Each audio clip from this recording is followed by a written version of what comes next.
diabolical minds of the Madmen of Mandoras was created the most incredible plot ever conceived to conquer the world. Why did you bring us here, really? In a matter of hours, we will begin the conquest of the world. Phil Day, undercover agent, trapped in the trap he set for the Madmen of Mandoras. Professor Coleman, American scientist, believed his staggering discovery to be a secret. Up to now, anthraquinine was the only known antidote. The loss or destruction of the formula for this antidote would mean complete annihilation of the world. But he did not reckon with a group of evil men, men who will permit nothing to stop their rule of the world. What unknown force has been created to conquer the world? And which of the madmen pushed the panic button? Somebody's got to get Borak. I guess it's up to me, Casey.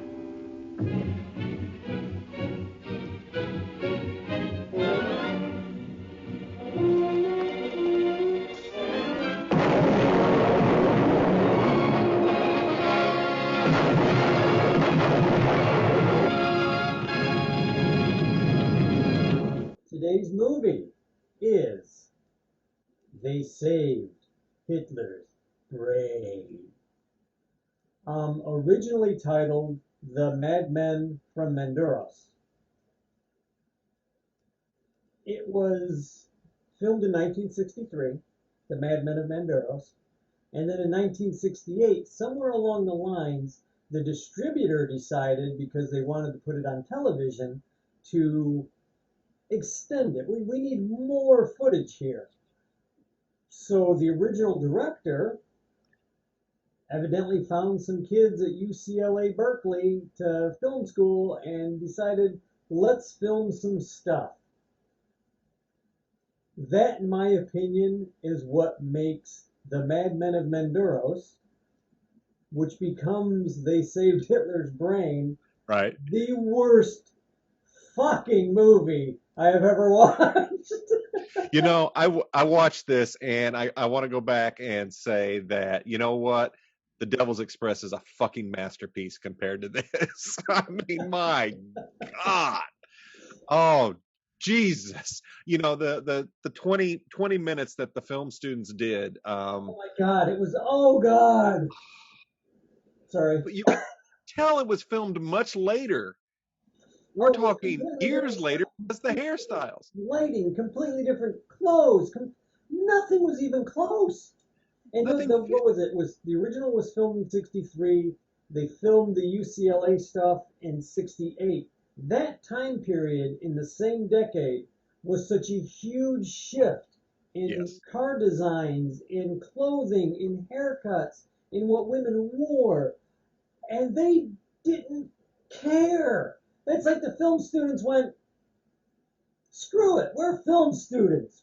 We don't need continuity. Yeah, we don't need to think about what we're doing. We're going to Hollywood. Oh, my God, yeah. Oh, the back lot. It was, yeah. Yeah. Well, I've got some, you know. I have notes. I really have left notes on this one, baby. Okay, this is one part I've got to mention, and it happened right at the beginning, and when the professor's talking about the cylinders of gas, I must have been hungry or something, but I swear to God, he held up a big summer sausage and was talking as it was It did look like a summer sausage. And I was like, why does he have a sausage? And I don't know. That's just where that set the tone for the whole movie. You were hungry. I was hungry. He was holding up a sausage, and you know, it was wow. Now, do we want to let's because we are doing They Saved Hitler's Brain? Let's pick on that one first, and then because that film footage for the UCLA stuff was put in to make it They Saved Hitler's Brain. We'll talk about that 20 minutes of travesty, and then we'll talk about Madmen of Mandoras separately. Sounds good. Does that sound fair to you? It's great. It's just hard to keep track. So I know, because they're both bad. Folks, they are both bad. For the two people that are watching this, Mom, they're really bad. Yeah, they're bad. They're bad. Yeah, yeah. What that was one of the first things I noticed. Even though it was filmed in the same decade, the hairstyles to me scream 70s. Even the Oh, vernacular changed, and oh it's yeah, like, yeah, everything. wow, it was clearly something different, Hmm. and they were just doing things in it to at least try and tie to Mad Men, um, Hmm. but it was poorly done. It was Right, like, how is this even related except for this phone call and they start talking about the professor? But right. let's while we're at it, let's just show A how VW women bug. can't be cops too. Yeah, yeah, a VW bug. What? Yeah, This FBI agent or whatever the hell she was supposed to be was driving a VW. yes, A VW. And that was her undercover vehicle. That was a joke in a major motion picture here recently called The Infinity Gauntlet. When Captain America and Hawkman or the Falcon are in the back seat and they're in the VW. That's the joke. These guys did it for serious. This is right. like, oh, they'll never guess. They'll never guess we're cops in a VW. We'll never guess a lot of things. No. Yeah, But it was. I know that for some reason the studios felt they needed to make it longer, but they didn't. They no. could have made this whole thing shorter. I mean, God. They probably could have done without ever re-releasing it. It was painful. It was painful. It was harder for me to get through that 20 minutes than it was the hour and 30 on the feature. Right, right. Yeah. Um, Agent Russ was the ACLU student. I wish I would have looked at his name. I didn't get it. I'm sure it's somewhere. He had the porn stash, the 70s Yes. porn stash. And he looked like the lead singer from Journey. I kept waiting for him to Steve start Perry. breaking out into, "Oh, Sherry." I know, right? I was like, dude, he's going to start singing any minute now. That's where he looked familiar to me. It's like, what? Exactly. Oh. Okay, now the thing that really blew my mind, and I understand, like, this is the 70s, this is the women power movement, this is, all that, but literally, that character, Agent Russ, offers the woman a cup of tea, and somehow she equates that to sexual harassment. Yeah. I was Yeah. blown away by that. I was like, okay, I've seen bad writing and bad acting. Those are both mixed together to a level that I don't even know how you would make that leap. Hey, would you like a cup of tea? Well, I don't need to put up with that kind of sexual harassment. I quit. The guy's like, what? Yeah. What the hell are you talking about? Yeah, that one that was shocked me because here I am watching a movie from the 60s and we're going to bring in this type of message that seems like something I would see today. Right. And pretty much but just as heavy-handed as you would. It was very heavy-handed and pointless. Yeah. Just like today. Like today. What else did I have? I know I have something. Oh, we talked about the VW bug. Wow. The difference, and we talked a little bit about it, the difference in the film stock and the lighting and the suits and everything from the UCLA stuff to the Madman stuff is really quite a slap. Yeah. I mean, I remember as a little kid watching these movies on Sir Graves Ghastly or The Ghoul, the late night show The Ghoul in Michigan. And I don't, because I'm a little kid, it never dawned on me. I knew they were bad movies and they were fun to watch, but I never looked at them technically for anything. But boy, when you watch this as an old guy and you're actually looking to review something, it's quite a slap in the face how bad it is, Yeah. Yeah. The notes I have on this are not many. We hit the clothing, the speech styles, everything screamed that was not the same movie. Right. But they did have a better explosion. Yes, they did. Yes, so much better explosion. I give them props on the exploding car. Very well done. We'll talk about the explosions and Mad Men soon, but yes. Ouch. Yeah. Let's talk about the girl when she makes her emergency phone call to Agent Russ. I don't know how you call somebody Agent Russ. Like I don't know if that was supposed to be his secret name or, Right. or what. But she's in the phone booth and she sees the car coming. She sees the gun.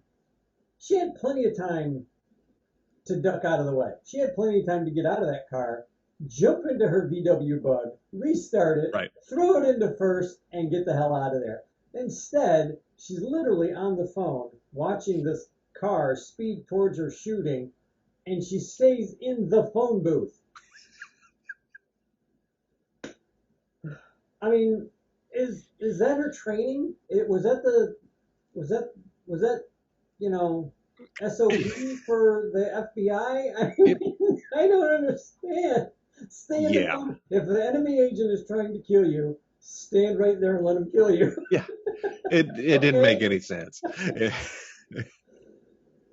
Oh. Damn. Yeah, that was harsh.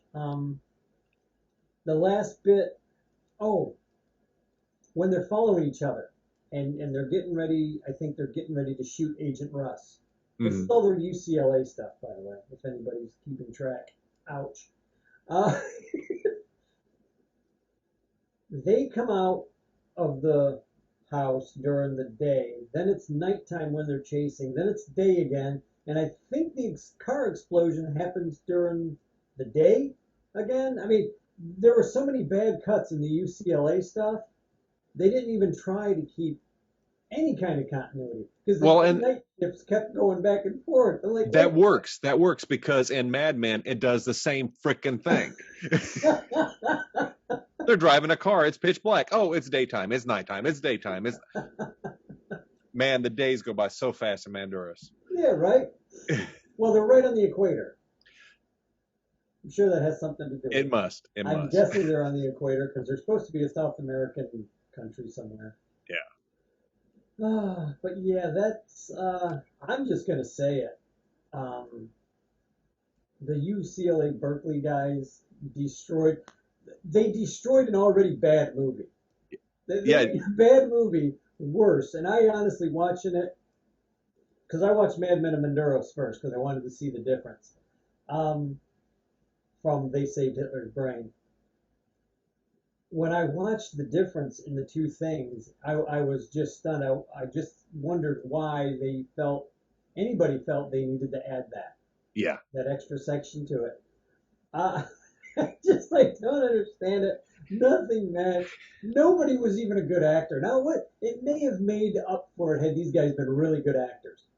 Had they been just feeding these lines and just but nothing. Yeah, it was pointless. It was a pointless extension that didn't need to be done. Yeah. And this is what happens. There's very few cases where another team can come in and finish or add on and pick up where things left. And this shows. This was people who weren't even involved in it. They just had their own ideas, and it just why? Why? You just want to shake the director and ask him, what were you thinking? Exactly. I don't think I have anything else on that one. It was too much talking, not enough showing. Just remembering this part is giving me a headache right above my right eye. Yeah. Right here. Yeah, my notes say blah blah blah blah blah blah because that's what it's like. Oh, will you get on with it? And then why? Why? Just why? And then they kill these guys. Yeah. Then they introduce these characters for no reason other than to kill them, and it's like, what the hell? What the hell are you guys exactly doing? Whatever. Okay. Yeah. So that was They Saved Hitler's Brain portion. The new film. The new, not improved version. For no apparent reason. I felt, you know what I felt like I was watching? was George Lucas getting a hold of Star Wars one more time. Oh my Putting in his God! I improvements. thought I saw Jar Jar in the background. Methinks. Misa no thinker, agent. You know what? That would have made it okay. That would have made it at least funny. Yeah, I could have got behind that. Oh God, we're gonna have to find a copy of this movie and just do our own right then. Oh my God! Just to add on scenes is bad. It made Madmen of Mandoras not so bad. Exactly. If you compare those two movies, Madmen of Mandoras looks like freaking Gone with the Wind. Yeah, and it was bad. Maybe a low budget Gone with the Wind, but Gone with the Wind nonetheless. Yeah. Here's the thing: they had a budget. You had film students who are supposedly learning the craft. Yeah. They didn't learn the craft. What were they like the first week? Like I were they in there I the don't first know. week? I don't know.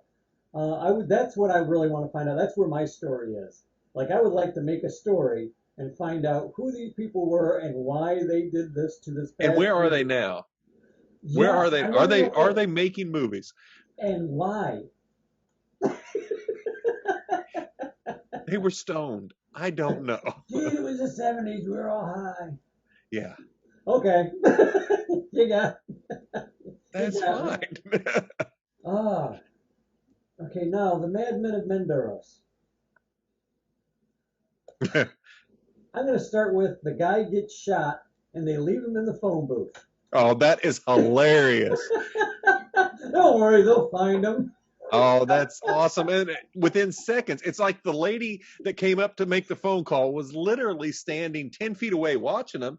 Oh, there's a body. I'm going to go walk in the phone booth. And she just screams. It's absolutely my favorite part of the movie. Oh, God, yes. One of my favorite parts. There's several favorite parts. That was a good scene because I literally had to rewind and watch that like 3 or 4 times. Like, is there something I'm missing? Is there, other than...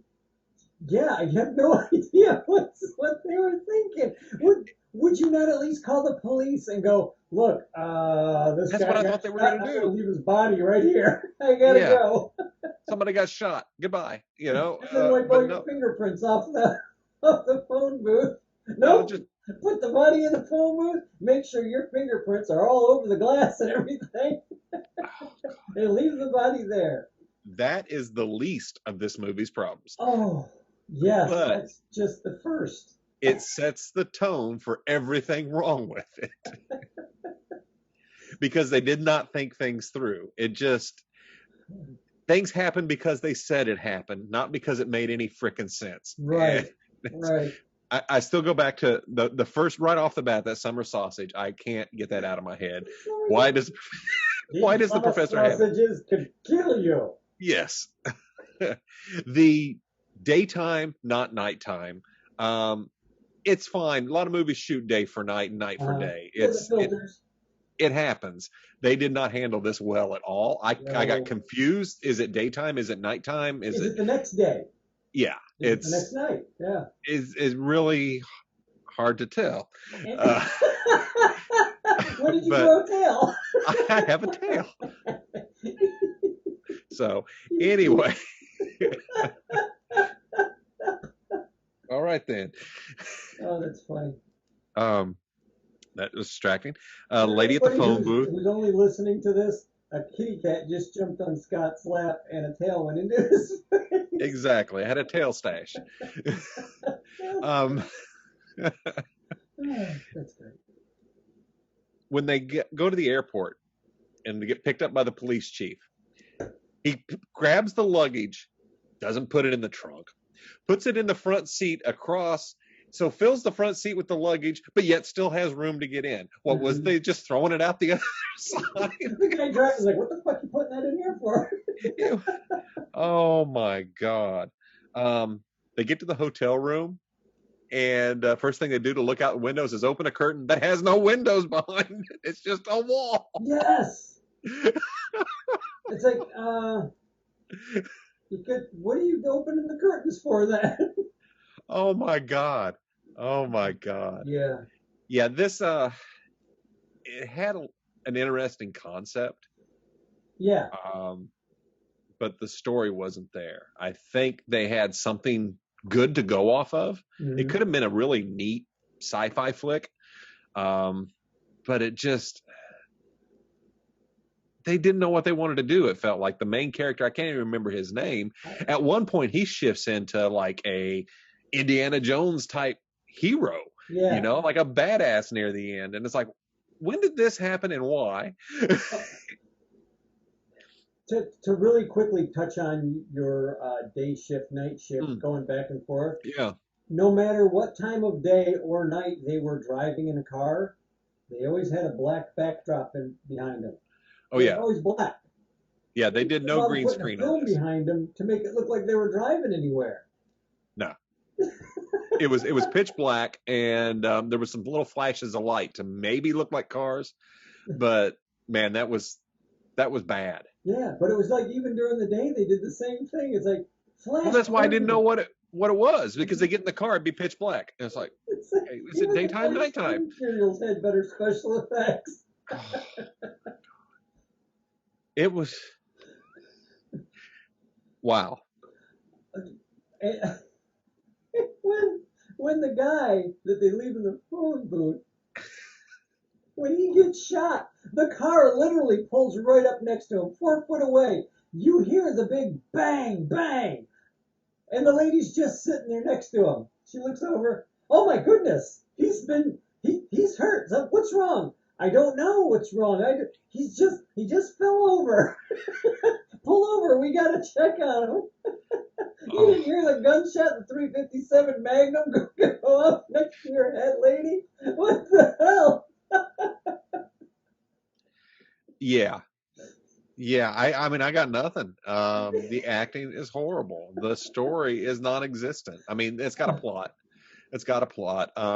Just to refresh that, Hitler had a plan to live forever, basically, and have his head and brain saved, so he could continue to try and take over the world. And well, they didn't even know that story yet until they got the Mandoras. Yeah, but for the movie, I was just recapping. Okay. Recapping that, just because that was the only thing that kind of made some sort of sense, that they had had something to go off of. Okay, here we still have Hitler. He's kind of immortal, and he's being kept in a jar with all this fancy equipment that obviously wasn't needed. Yeah, evidently he was just immortal. You could so he was immortal and continuing to try and take over the world, and he had his goons and everything, and people working for him for that. And these unsuspecting people get wrapped up in it because of a cure for some nerve gas, I really don't know. I wasn't quite sure about the nerve gas. Like they weren't going to try and make nuclear weapons. Yeah, no, because nerve gas doesn't blow around in wind and dissipate if it rains. This is our secret weapon. We're putting all our ducks in this basket with Hitler in his head. Let's talk about Hitler. In the pantry, on the top shelf. He was the best part of the movie. And Gay's expressions in the jar were hysterical. He was only on camera for like five seconds. He was the best part of the movie. Every time they showed him, he had such a crazy expression. It's like, this guy is awesome. Oh my God. my biggest, not my biggest problem, but a big problem with this is they find out the father's kidnapped. They find out the sister's kidnapped. The one guy that turns out to be Indiana Jones at the end of the movie, this is his professor, his boss, and his soon-to-be wife's father-in-law. Fuck going to the police and calling somebody and saying, hey, look, these people have been kidnapped. Nope, we're going to jump on a plane and go to Mandoras. Yeah. How did they know to even go to Mandoras? I don't remember them even mentioning the country until they actually get off the plane in Mandoras. Do you? I don't remember anybody talking about it. I think the guy that got shot mentioned it, if I'm not mistaken. Okay, because I couldn't make it out then. I think he might have mentioned it, but Who knows? And it really wouldn't matter because none of it made any damn Anyway. sense. Why would you not call the authorities? This is obviously like a head government scientist and his daughter have both been kidnapped. You were just attempted murder. Somebody just tried to kill you and killed the guy that you picked up that told you he had a secret about the father. Why would you not call somebody and go, hey, I need protective custody because somebody's trying to kill me? He had to have known a general or somebody that would put him up for the night, something. Yeah, it was too weird. It was too convenient. Things just fell into place that shouldn't have. Right. It was, holy crap. They're grenades. I have never seen a grenade blow a bunch of people up and they still have their clothes on, not even charred, and they're just kind of thrown around and no damage. And there's no hole where the grenade fell. Yeah. All up. It hurt, but it really hurt. There was, as crazy as the story was, it could have worked. There could have actually been a really decent movie in here. It's hidden deep, but yeah. Especially after, have you ever seen the series Hunting Hitler? Parts of it, yeah. So I can see why you would mention you watch that. this and you look at this movie and you're like, okay, that's not so far-fetched. Right. These people were crazy enough to do something like this. But I doubt they kept his head in a jar with the crazy. Look, I've tried to do that look in the mirror and I can't do it. And I'm just like, that guy was freaking brilliant, man. Oh, it was awesome. It was awesome. Oh, here's a good note. The fucking melting head. Yeah, there was no screaming, no pain, no nothing. I mean, it was just. First off, it didn't look like him. No, it looked like another. It looked like an actual head of Hitler. Like it looked more like Hitler than the guy they had playing Hitler. I know. So if you're, I get it. You're not going to burn the actor's head, but you could at least sculpt something that somewhat resembled him. Yeah. No, screw it. It's just some head. We'll melt it slow. Now, I wonder if Spielberg and Lucas looked at this for Raiders with the melting Nazi. I was wondering the same thing. When I saw that movie, when I saw that scene come up, I was like, Spielberg had to have got his idea of the melting Nazis from this movie. He had to have seen this movie as a kid and went, I love this movie. That's the joint! Yeah. Because that's exactly what I thought of. It's like, oh, wow, okay. Makes sense now. Maybe. And there's some things in there that made me think of that. So it's, yeah, dude. No more. No moss. No moss.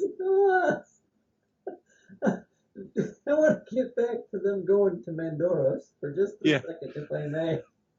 Please, go right ahead. They're definitely not going to call the cops and ask for help. They're definitely not going to alert the authorities that they know where this guy could be, however the hell they may know. But they are definitely going to go to a third world country where you don't speak the language and you stick out like a sore thumb. You're definitely going to do that. But you're not going to call the authorities. Whatever you do, don't call the authorities. And then the wife starts asking questions in the hotel room about the plot and the story and what's going on.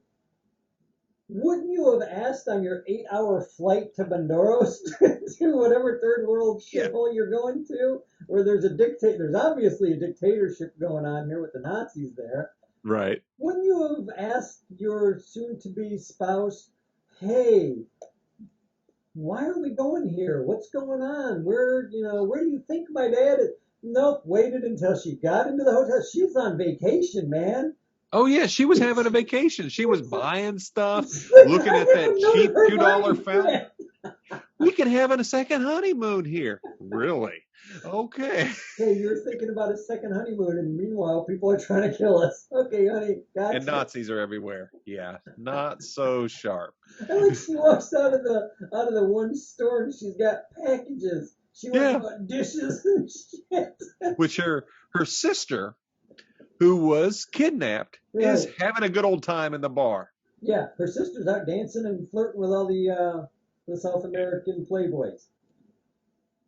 Oh, I mean, no matter how, I know that they were trying to make the sister out to be a party girl, but they just made the sister out to be really stupid. And I was thinking the whole time, I hate to say this out loud, but please kill off that sister because she's going to get everybody killed. Yeah, I think it was her annoying vocabulary. Them shaved cats, and it's like, what? Yeah. Yeah, it was. She was kind of pointless, and then at the end, you find out she marries the president's son. Yeah. Which, why, and who cares? And yeah, they met each other for 2 seconds. Her boyfriend turned out to be a Nazi. yeah, Let's back that up a little bit. you know what? It's hard to keep track, and that's okay because the director and the other people couldn't. No, So. they didn't even try. But I like the scene where they're showing Hitler whenever they're doing the operation to take Hitler's head off of his shoulders to save Hitler's brain. Nobody's wearing masks. I don't think anybody was wearing a mask. I don't think anybody had any kind of gloves on. And I think that was SOP. I think it was standard operating procedure back in the day to have I'm sure it was. mask or something on. But then what really got me was the Gestapo officer in the operating theater in his uniform. Like, you're not even close to being clean. Yeah, you know what? Why are you in here? And why are we doing this in a ballroom and not in an operating room? Yeah, that didn't make any sense. There was no equipment. They're just two guys with some scalpels. We're going to take Hitler's head off, put it in a jar. It'll be okay. We don't need ventilate. We don't need any type of... They did. Yeah, just popped it off. And that was one of the things later on when they go to move Hitler. They just pull the jar up. Yeah. Get him to the car. It's like... That's the funny thing. When they go to pull the jar up, he's connected. He's on this big radio, like old school, 1930s radio with all the dials and knobs and lights flashing. And all they do is lift his head out of there and move it to the car. There's nothing except Hitler's head in a jar at that point. There's nothing.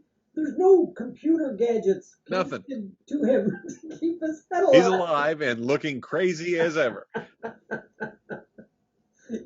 I wish I could do the face. I know, it's perfect. It's beautiful.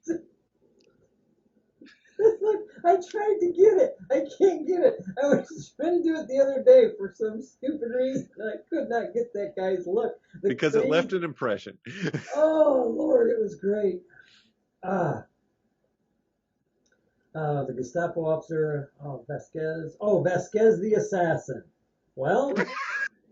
What a weak-ass assassin. He looks like an assassin, but he's not very good because he looks like an assassin. And he's killed what? Within a second of first second of a gunfight? They say how dangerous he is, and then he gets killed really damn quick. So he's not a really good assassin. He's just an assassin. It was his first day. Vasquez, the assassin. You must keep an eye on him. Well, I will. Bang. He's dead. Got it. I like how he comes in the back room and he's leaning on the door, trying to look all assassin, in his white suit with the white hat with the little black rimmed fedora. And it's just like, why would anybody be scared of this guy? Just shoot him in the back, man. Get out of your town. Yeah, it's... Wow. Oh, yeah, we just talked about this. Another note that I had was they seem awfully nonchalant about the whole affair and the younger sister. I mean, we talked about that, but I think it has to be restated, folks, that in this movie, the world's coming to an end. Nazis are literally coming to power, and they're not trying to hide themselves. Just a few years after World War II, everything hangs in the balance, and you have a woman going shopping, looking at what evidently was supposed to be a really nice fountain in the middle of the town square, carrying packages, talking about going on a honeymoon with the guy that is, like, marked for death by the Nazis. And everybody's just like, that's okay. We'll get through that. Yeah, it was. We got through this last time. Last time the Nazis tried to kill us. We got out of it. Here's my question. How do you make this movie, spend all these weeks, put it all together, sit down and watch it, and think you have something cohesive? What kind of brain, I guess you keep it in a jar too, thinks this was okay? This couldn't be saved by edits. It couldn't be saved by, once it's done, it could have been burned. But damn, somebody had to tell this guy, this is horrible. This is definitely a drive-in schlock flick that was probably never meant to be seen more than at the drive-in in one shot. And I'm sorry that those people saw it. Can you imagine spending good money back in the day to go see this movie? Dude, I'm upset over giving away my free time. I'd have been driving out of the drive-in, hey, come here, Chief. I want my money back. And all the people that I snuck in my trunk want their money back. They want to get paid for the trauma inflicted upon them. But yeah, it's we've watched some stinkers, but yeah, this takes the cake. Well, I like the Vasquez in the bar. I'm going back to Vasquez in the bar scene because what they were trying to do was make a suspenseful moment. The lady dancing, I mean, could she have been any more obvious? She's like, she's kind of dancing, but she's looking around. She's got those shifty eyes going one of these. You know? And then you shift to another guy who's doing the exact same thing with the eyes, the shifty eye look. And then the other guy, everybody's doing the shifty eye look. And I'm like, that never works except in a comedy. And yeah, it didn't. Any suspenseful moment that you were trying for. No, I watched that, and there's so many ways that could have been done, and it's like so many better ways. Yeah. Yeah. Yeah, because that's all you got. Everything would be a better way. You could have shot it with all the lights off, and it would have been better. Well, they tried that at the very end. That's true. Yeah. The lights go off, all the gunshots, and then they have the cojones to go and arrest the one guy. That he's like, I don't even have a gun. You know, yeah. What are you arresting me for?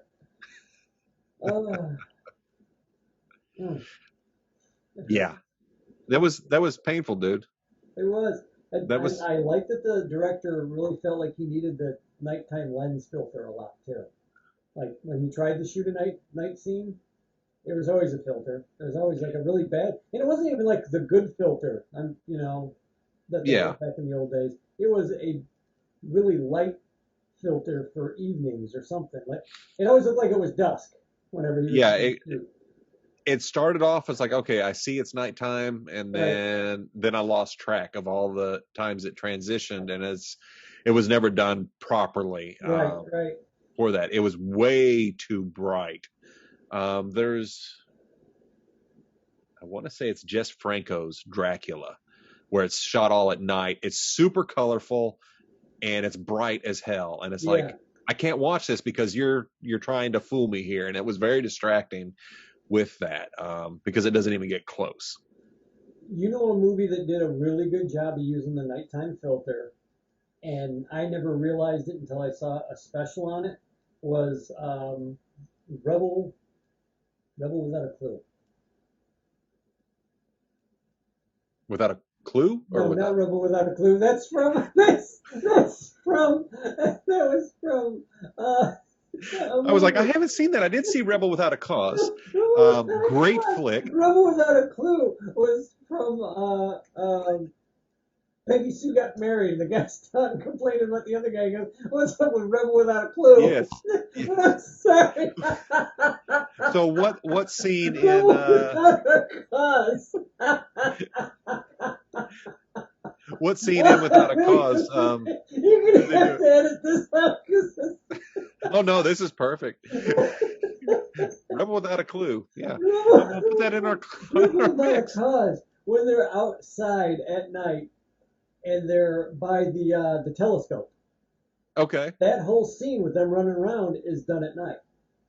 Or done during the day with a filter on it.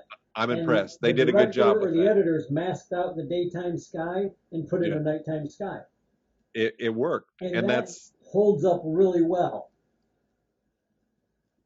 They saved had Hitler's brain. Not Yeah. so much. I would say that Rebel Without a Cause had a bigger budget and Yeah, a lot probably. more professionals involved. Actors. And actors in it. Yeah, it had actors. Hey, at least one really good actor. Yeah, and this is definitely no James Dean flick. So Dude, I'm still confused on how they took the head out of that machinery, and it didn't affect them. no, It didn't affect Hitler's crazy brain one bit. you know what? I could get by with that. I could go with the fact they could have had him on a stick, like one of those stick horses. With the little button where it moves its mouth. Yeah, that would have been fine. I could get by all of that. It was just not cohesive. If you want to give me a crazy story, fine. Right. But let's have some order, and let's build suspense properly and have characters that are more than one dimensional and just pay attention. At least have a solid plot. Yes.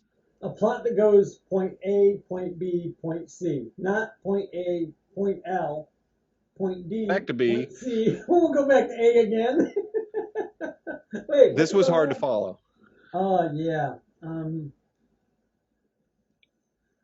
I like how the Nazi doesn't know how to use a flashlight when he's chasing them. When he's chasing them in the alleyway. Yeah. He's just like, he's got the flashlight all over. Like, it's not even close. And then all of a sudden, the director has mounted a light, obviously mounted a light on something that's like a stand of some sort, because then the light just starts panning across. And it's perfect. It doesn't move up and down. Yeah. It doesn't do anything. And it's just a perfect circle right across. And then all of a sudden you see the Nazi walking towards him and that flashlight's everywhere. Well, that's also, if you go back to the scene in the bar with Vasquez and during the shootout, somebody, okay, there's a shootout going on, but the person in charge of the spotlight for the entertainment is waving it all over the place. It's like, what are you doing? Hide, fool. Don't quit trying. Why are you spotlighting these people? Vasquez, you missed him. It's over here. Nope, he's over here. Nope, he's over here. Yeah, there was a horrible scene. Now, I understand he was probably trying to make it look chaotic, but you're up in the freaking bleachers or whatever where the light fixture. Duck! Just duck! Get down and hope a bullet doesn't hit you. Yeah. Stop trying to do your job. You don't get paid enough in a South American country to be a light man while during a shootout. I'm almost sure of it. The Nazis don't pay that well. Right. Damn. Wait. I got one more. Actually, I got one or two more down here. When they're in the alley, and I forgot why the main character, female, starts freaking out and screaming. Well, obviously, the first thing you do back in the 60s was you slap the woman. Oh, that was funny. And she's like, oh, okay, thank you. I needed that. She's definitely like, yeah, I deserve that. I'm sorry. Well, it's like after everything that goes on, she's just now freaking out and just now screaming. Dawned on her that something bad could happen.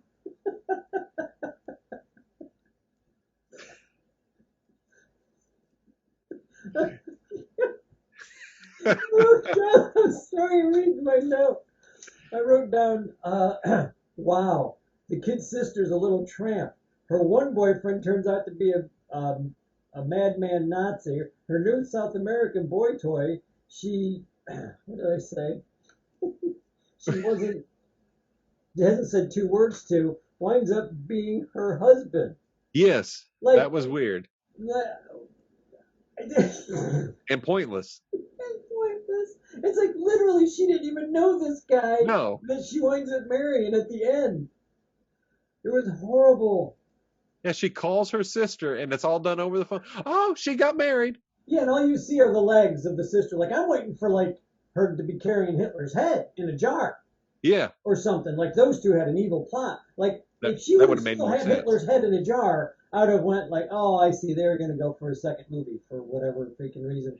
But they never But showed the head the was sister burned. getting into bed. Like, they just showed the legs. Like, that actress must not have been there for that shit. Right. Yeah, that was possibly somebody else. Horribly done. How about the let's talk about the Fourth Reich. Right? Yeah. Fourth Reich. Which is what this whole movie plot, I guess, was supposed to be about, them trying to start the Fourth Reich.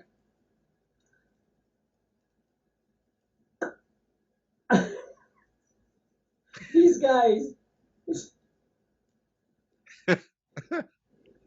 I can't even, like, what I'm going to say is just so outrageous. Like, they had the whole world on edge. Like, world governments are freaking out, trying to figure out where these guys are at and what they're doing.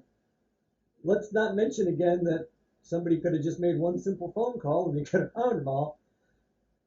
The Fourth Reich only had, like, 4 guys in it. And they were going to rule the world. Like, there were only four people there. Plus, not counting, like, the 2 or 3 that showed up in the plane that got killed. They never showed any troops. They never showed any other military. They just showed those 4 guys. I'm sitting there thinking, on a bad day, I might be able to take 2 of them out. I've just cut your numbers in half.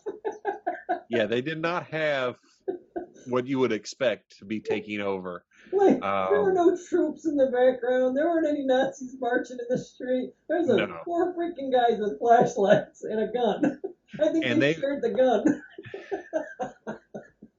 And they obviously didn't have the budget for good uniforms because they weren't even right. No, they weren't even close. So let's wear some black and put a swastika on. It'll look fine. Yeah, no, it doesn't. You're a Gestapo guy now. No, you're not. They had one good Gestapo uniform, and that was the guy that was in the operating theater with them. Right. He must have quit shortly after that because you never saw that guy again. Yeah, and he wouldn't share his uniform.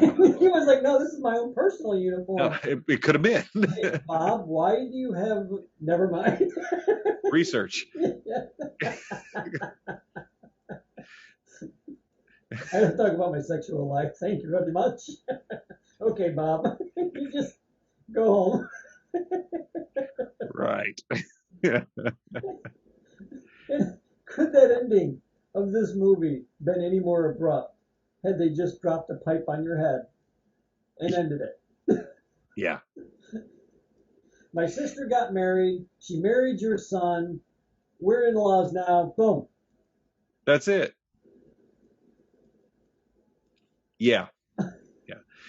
There's a reason this is listed as one of the worst movies out there. Because it is. Yes.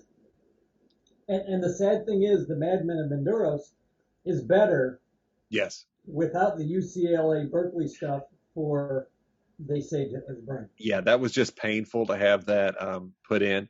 Yeah. I'm going to say, yeah, it's... Holy crap. I never want to see something like that again.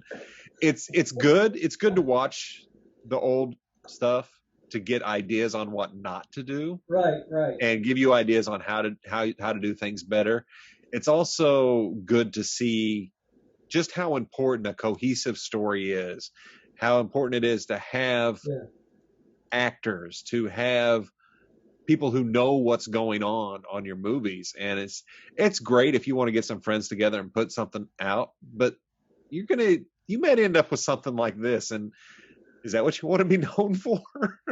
God. Oh Lord. Yeah, like you had said earlier, it had the possible makings of something that could have been either fun, even though no matter how far-fetched the Yeah. Hitler's brain in a jar thing was, it could have been a fun, crazy movie, even for 1963. But there was no cohesion. There was no point A to point B to C to D. It all just took the alphabet that is in order and scrambled it up and said, we're just going to do silly stuff and not have any kind of cohesive story at all. I'm still not sure why or how they got down to Mandoras. You said maybe the guy mentioned it that got shot. I thought he did. I thought the first guy had ended up kidnapping them, who ended up dead in the phone booth, had mentioned it. Things like And like that. you said, let's not call the police. Let's just go. Yeah. Like, why would you not at least let the State Department know what's going on? Like, look, these guys are kidnapped. This is where I think they're going. I'm headed down there. I mean, did you just go? Well, yeah, I guess you did just go to the airports back then and could buy a ticket to wherever the hell you were going to. Yeah. They just really got lucky that a plane happened to be going to Mandoras. Yeah. Now, they were only on the plane with one other character, one other person, Yeah. who actually was involved in the plot as well. Yeah, you know what? He was such a forgettable character. I forgot about him. Yeah. But yeah, you're right. Boy, he was like pointless. He was Just- literally a pointless character. Yeah. Ouch. Yeah. Ouch is right. Ouch is right. But yeah, that like the UCLA Berkeley stuff made this movie so much worse. And it was It did. already a bad movie. It was Right. already a bad movie. And I don't know why Steve Perry had anything to do with it. I don't either. You know, maybe it'll come out in a Before his memoir singing career took off. with his follow-up song 08 off. But yeah. Oh, the porn stash. Oh, Yeah, that was bad. yeah, that was painful. That was Really painful bad. to Don't do that to me again. No more. Oh, No but more. there is more, and it's all coming your way, baby. So, what do you final- think of the movie? What's that? What do you think of the movie? And Final would you thoughts on tell this anyone movie? They should watch it. No. No. Just Neither that's my virgin? final thoughts on this movie. No. Go, run away. Run away. No, seriously though. If you want to see, actually, hell, if you don't want to see, I can't recommend this in any capacity, but if you find yourself strapped to a chair and your torturer is forcing you to watch a movie and it just so happens to be this, the takeaways are you can do much better. Oh yeah. Yeah. Yeah. So it's just don't. This is a bad movie all the way around. This is one of the movies that I love to hate. Like, I would watch Madmen of Mandoras again. I won't, but I will continue to hate it. I will. And I'm not saying like right away, like 20, 30 years from now I might watch it in my dotage. But right now, I would say if you want to laugh, if you literally want to laugh at how bad things can be in a movie, watch They Saved Hitler's Brain. You will not enjoy it. You will not like it. You will laugh though at how bad it is. And if you happen to smoke weed, grab a joint. You're gonna need it. I don't smoke weed. I'm not a heavy drinker. So You are now. I just kind of had to suffer through it. Yeah, I am now. Yeah, it's I'm redlining that shit. yeah. It's just a bad movie. Even the professionally shot part of it was bad, and then the UCLA stuff for They Saved Hitler's Brain made it even worse. Yeah, So it's just a bad movie. Horrible, bad. It's one thing to watch a bad movie and get some enjoyment because Lord knows we've seen some. Like I said before, we've seen bad ones. Yeah. And I got a lot of enjoyment out of them. I laugh. I have a good time because there's a lot of good to take away. Yeah. This one, oh man. The only good thing is it ended. And the actor who played Hitler was freaking awesome. He was the best thing about that movie, and he didn't have a freaking line, I don't think. No. I think he yelled at somebody in German at one point. But his facial expressions were so out of place. Oh, yeah. And so over the top that it was brilliant. I loved it. And he never tells anybody to do anything since his head's off. Yeah. Like I kept waiting for him to like command somebody to do something, which would have been funny because there's no lungs or anything to power it. But why did they not have that? Because nothing else made sense in the movie either. Why not just have him barking orders? It must have been telepathy. Yeah, because the one guy was kind of nervous. And I'm like, you're nervous about a head in the back seat? You don't even have the seatbelt on. If he would have stopped too fast, his head would have come shooting into the front seat. And then where would you be? Crazy. No seatbelt for you, Mr. Hitler. No. So our consensus is a no-go. It's a bad movie. It's bad. It's bad. It's very bad. Don't waste your time unless you want to laugh like I am right now. And yeah, it's worth it for that. The only way to get to laugh like I am right now is to talk to somebody about the movie, how bad it is. It is. Get a couple friends together, watch it. Yeah. It's fun to make fun of. Thanks for tuning in, and be sure and catch us next week when we review the 80s classic, The Last Dragon.